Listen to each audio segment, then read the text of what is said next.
Hey guys, thanks for tuning in to Comic Book Nostalgia. I'm CB Nostalgia, and I thought we could do a little review of Super Pets. Well, DC is finally getting a little bit of steam behind all of their movie releases. And the most recent entry in the world of DC movies is Super Pets. Now, this is something a little bit different, and definitely not geared towards the mainstream superhero audience. This is a kids' film. So if kids' films aren't for you, I'm going to tell you right out of the gate, the movie might not be your cup of tea.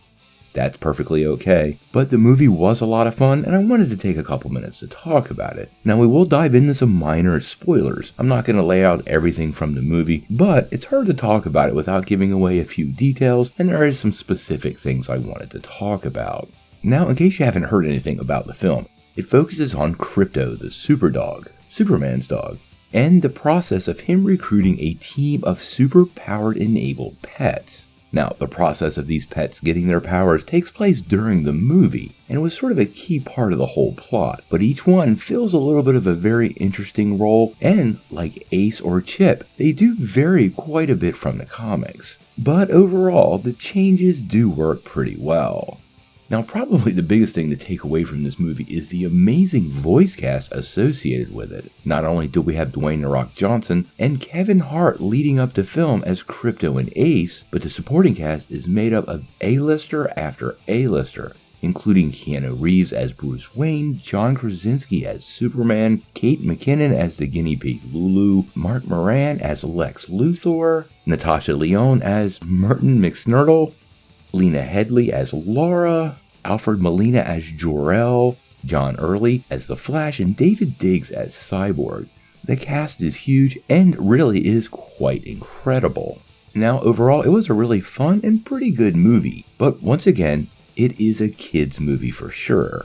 There were plenty of laughs for everybody throughout the film, but I have to say, as one of the only adults in the room, they did manage to sneak in some subtle and not so subtle jokes. My favorite one being rich guy actually gets jail time in reference to Lex Luthor that made the whole theater laugh. There was also a ton of Easter eggs. These aren't put there for the little kids. These are there for us comic fans, and I have to encourage you to be always watching in the background. Everything from references to other heroes to DC staples like Big Belly Burger are all over the place, and you should keep a close eye for these because there is some really nice surprises throughout the whole film. Now, the movie itself is not really a new tale. It sees Krypto recruiting a team and working together to save the world from Lulu, Lex Luthor's guinea pig.